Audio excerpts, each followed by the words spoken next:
अस्सलाम वालेकुम। साइंस में हमारे पास बड़ा इंटरेस्टिंग चैप्टर स्टार्ट हुआ है प्रोडिक्ट टेबल। और प्रोडिक्ट टेबल के अंदर आपको अच्छे तरीके से पता है कि हमने आपको स्टार्ट करवाया था, हमने आपको बताया था कि प्रोडिक्ट टेबल का ओरिजिन क्या है और किस तरह से प्रोडिक्ट टेबल का आगाज़ हुआ है। आज का वीडियो हमने एक एलिमेंट का इंतखाब किया है, ऑक्सीजन, जिसे कंबस्शन एलिमेंट भी कहा जाता है। ठीक है ना, इसका इंट्रो स्टार्ट करेंगे, देन आफ्टर ऑल फिर हम देखेंगे कि किस तरह से रिएक्ट करता है डिफरेंट एलिमेंट्स के साथ, और इसके बारे में कुछ ऐसे इंपॉर्टेंस और ऐसे फैक्ट्स जो कि आपको इसे डिफ़र करता है दीगर एलिमेंट्स से। चलें स्टार्ट करते हैं। एलिमेंट है हमारे पास ऑक्सीजन और इसका सिंबल है ओ। ठीक है, इसे सिंबल जो होता है वो एब्रीविएटिव फॉर्म होती है किसी भी एलिमेंट को रिप्रेजेंट करने के लिए। इसके बाद इसके अगर हम एटॉमिक नंबर पे बात करते हैं तो इसका एटॉमिक नंबर 8 है। एटॉमिक मास या जिसे मास नंबर कहते हैं वो 16 है। ये तमाम तर चीज़ें पीरियोडिक टेबल के अंदर एग्जिस्ट करती हैं जब कभी हम ऑक्सीजन को पढ़ते हैं। साथ ही साथ इसका इलेक्ट्रोनेगेटिविटी, ये आप आगे क्लासेस में पढ़ेंगे तो आपको पता चलेगा कि इलेक्ट्रोनेगेटिविटी क्या होती है, लेकिन सपोज टू बी 3.44 इसकी इलेक्ट्रोनेगेटिविटी है। इसके बाद डिस्कवरी के हवाले से अगर बात किया जाए तो 17वीं सदी में यानी 17th सेंचुरी के अंदर जो है वो इसको डिस्कवर किया गया। तो इसका ईयर जो है वो 1774 है। जो इसके डिस्कवर थे उनका नाम जोसेफ प्रेस्ली या एंटोइन लुइजर। इनका जो कंट्रीब्यूशन है वो ऑक्सीजन के हवाले से 1774 में सबसे ज़्यादा जो है वो कंसीडर किया जाता है। अगर हम position of oxygen in a periodic table में देखें कि प्रोडिक्ट टेबल में इसकी जो पोजीशन है, ठीक है ना, वो क्या है। याद करें, मैंने आपको प्रोडिक्ट टेबल में बताया था कि जब हम प्रोडिक्ट टेबल को पढ़ रहे होते हैं तो हम मुख्तलिफ़ चीज़ों को सामने रखते हैं, जिसमें मैंने आपको हाइड्रोजन का एक स्पेशल फीचर बताया था। इसके बाद समझ लें आज हमारे पास दूसरा एलिमेंट है जिसके बारे में हम आपको फैक्ट्स और फिगर्स बताएंगे। तो position of oxygen element in a periodic table group 6A, ठीक है, उसका ये मेंबर है। इसे कैलो कैल्कोजेंस भी कहा जाता है, कैल्कोजेंस भी कहा जाता है। ठीक है, जिस फैमिली से इसका ताल्लुक है ये नॉन मेटल होता है, मेटल नहीं है। इसके बाद अब हम आते हैं मेन फीचर्स के हवाले से। अगर मेन फीचर्स के हवाले से बात की जाए तो देखें, इसमें फ़िज़िकल और केमिकल दोनों। फ़िज़िकल प्रॉपर्टीज़ वो होती हैं जो हमें दिखाई दे रही होती हैं, केमिकल प्रॉपर्टीज़ वो होती हैं जब हम किसी रिएक्शन को करते हैं ना तो फिर हमें पता चलता है कि आफ्टर ऑल इसकी क्या केमिकल रिएक्शंस हैं। तो सबसे पहली बात ये कि अगर ऑक्सीजन गैस के ऊपर एक्सपेरिमेंट करना होता है तो ये एक कलरलेस गैस है, कलरलेस एलिमेंट है। और आपको पता है air is also the mixture of different gases, जिसमें ऑक्सीजन भी शामिल है। ऑर्डरलेस, कोई स्मेल नहीं होती, टेस्टलेस होती है। ठीक है ना, तो एक तरह से देखा जाए ये आपके पास एक गैस है। कंबस्शन एलिमेंट है ना, तो कंबस्शन का मतलब क्या होता है, वो एलिमेंट जो कि बर्न के लिए इस्तेमाल होता है। ठीक है, जब कभी भी कोई बर्निंग प्रोसेस होता है तो वहाँ पर ऑक्सीजन इस्तेमाल होता है। इसके बाद नंबर 2 है इसका, it readily dissolve in a cool water. ठंडा पानी होगा ना, उसमें बासानी क्या हो जाता है, डिज़ोल्व हो जाता है। It is a highly reactive, बहुत तेज़ी के साथ रिएक्शन करता है। It exist in a 3 allotropic form, ये एग्जिस्ट करता है 3 एलोट्रॉपिक फॉर्म में, मोनोटॉमिक, डायटॉमिक एंड ट्रायटॉमिक।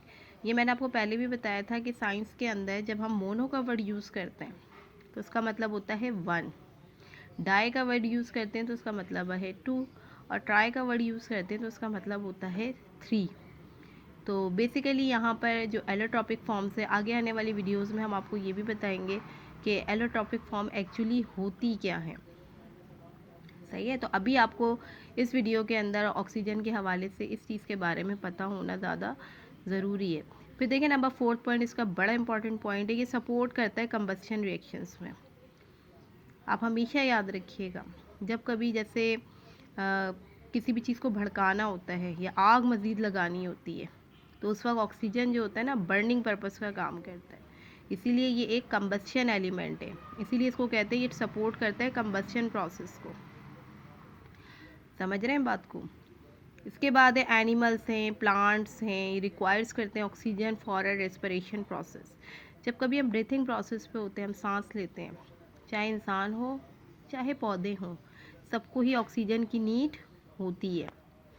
अच्छा, कुछ नेचुरल फिनोमेना है वो इस हवाले से देखें। इंसान को तो सांस लेने के लिए, ज़िंदा रहने के लिए ऑक्सीजन की नीड है, इसीलिए हम कहते हैं ना कि हवा को साफ़ सुथरा रखें ताकि उसमें ऑक्सीजन के जो मकदार है, ऑक्सीजन की जो क्वांटिटी है वो ज़्यादा रहे, ताकि आपके लंग्स हेल्दी रहें और आपका रेस्पिरेशन प्रोसेस बहुत अच्छा रहे। जब कभी हवा के अंदर ऑक्सीजन का जो परसेंटेज है वो कम हो जाता है ना, तो फिर क्या होता है, माहौल में या इन्वायरमेंट के अंदर ऐसी सिचुएशन होती है कि लोगों को सांस लेने में प्रॉब्लम होती है। ठीक है ना, तो लिहाजा ऑक्सीजन हमारा मेन एलिमेंट है, स्पेशली फॉर द एनिमल और अ प्लांट किंगडम। क्यों? क्योंकि उनका रेस्पिरेशन प्रोसेस इस पे बेस करता है। इसके बाद है oxygen is a non metal element. ये मैंने आपको पहले बता दिया कि इसका जो ताल्लुक है वो 6A प्रोडिक टेबल में 6A से है, जिसके मेंबर में सल्फ़र आता है, सिलीनियम आता है। ठीक है ना, तो उसी के अंदर ऑक्सीजन भी आता है, तो सेम प्रॉपर्टीज़ होंगी इसकी। And it is found naturally as a molecule, और अमूमन ये मॉलिक्यूल की शक्ल में ही पाया जाता है। ठीक है ना, जैसे किसी के साथ मिल जाएगा, सल्फ़र के साथ मिला, sulphur plus oxygen sulphur oxide बन गया।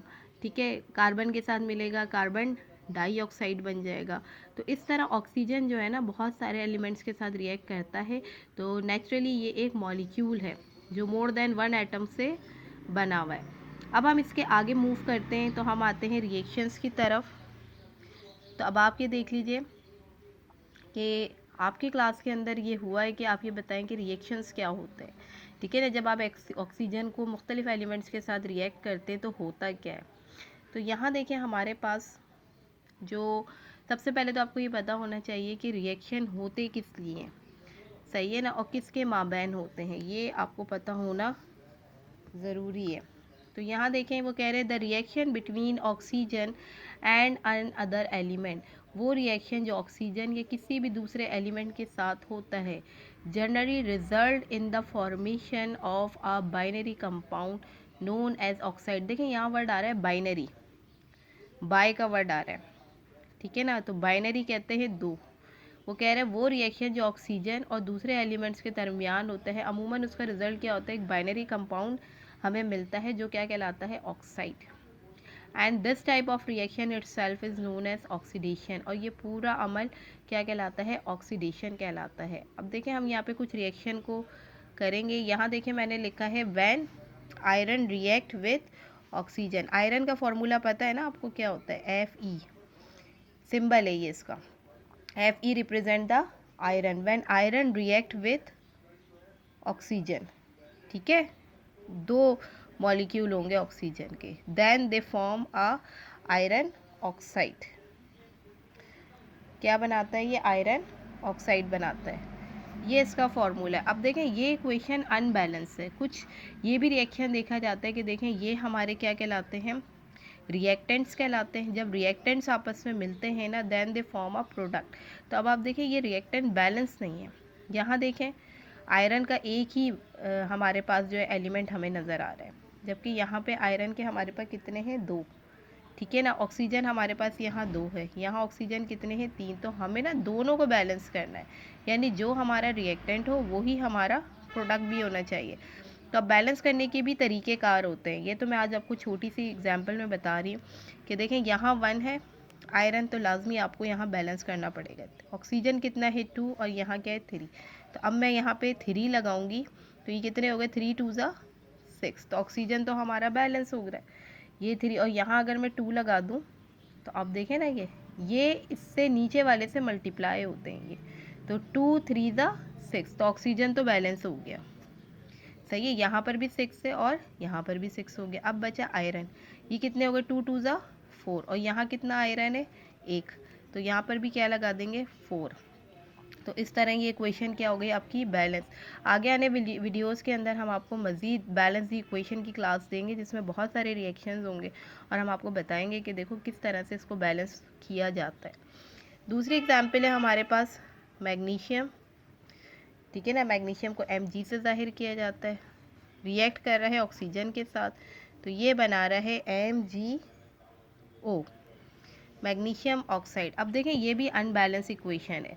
कैसे पता चल रहा है आपको, इस तरह से पता चल रहा है कि यहाँ पर मैग्नीशियम तो 1 है, ऑक्सीजन कितने हैं, 2। और यहाँ पे ऑक्सीजन कितना है 1, ठीक है ना।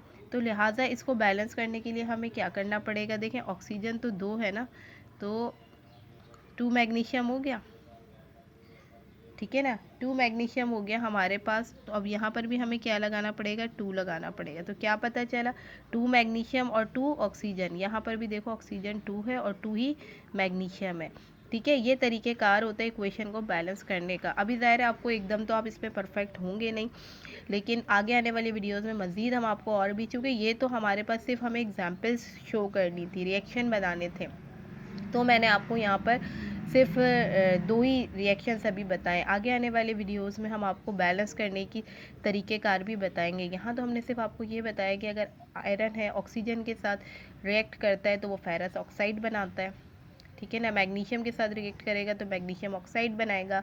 लेकिन कहने का मतलब ये, चूँकि आयरन के फॉर्मूले होते हैं और दोनों चीज़ों का बैलेंस करना बहुत ज़रूरी है, तो हम इसी तरह से नंबर लगाते हैं और फिर देखते हैं हम कि भाई, और ये बात याद रखिएगा कि ये नंबर और ये नंबर आपस में मल्टीप्लाई होते हैं, ऐड नहीं होते।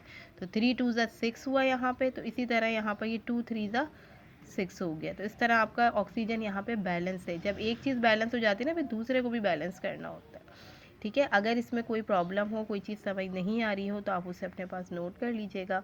मैं जैसे ही लाइव आऊँगी तो मैं आपको उस मसले को सॉर्ट आउट करने की कोशिश करूँगी। दूसरी बात ये, मैंने अभी आपको बताया कि ये टॉपिक ऐसा नहीं है कि आपको एक ही दफ़ा में क्लियर हो जाए। तो आगे आने वाले वीडियोस में इंशाल्लाह हम आपको इसकी बैलेंसिंग ऑफ द इक्वेशन की बाकायदा एक वीडियो देंगे, ताकि आपको पता चले कि reactants then make a product but how we can balance the equation, ठीक है ना। तो आपको ये सारी चीज़ें अच्छी तरह करना आ जाएंगी। होपफुली ये वीडियो आपको समझ आ गया होगा। तो जब ये आपके पास वीडियो आएगा, इसके साथ कुछ इमेजेस आएंगे आपके पास, तो वो आपने काइंडली, चाहे स्लाइड हो चाहे इमेजेस हो, वो आपने अच्छी तरह से करके हमें सेंड करना है, ठीक है। इंशाल्लाह नेक्स्ट वीडियो में मुलाकात होगी। जज़ाकल्लाह।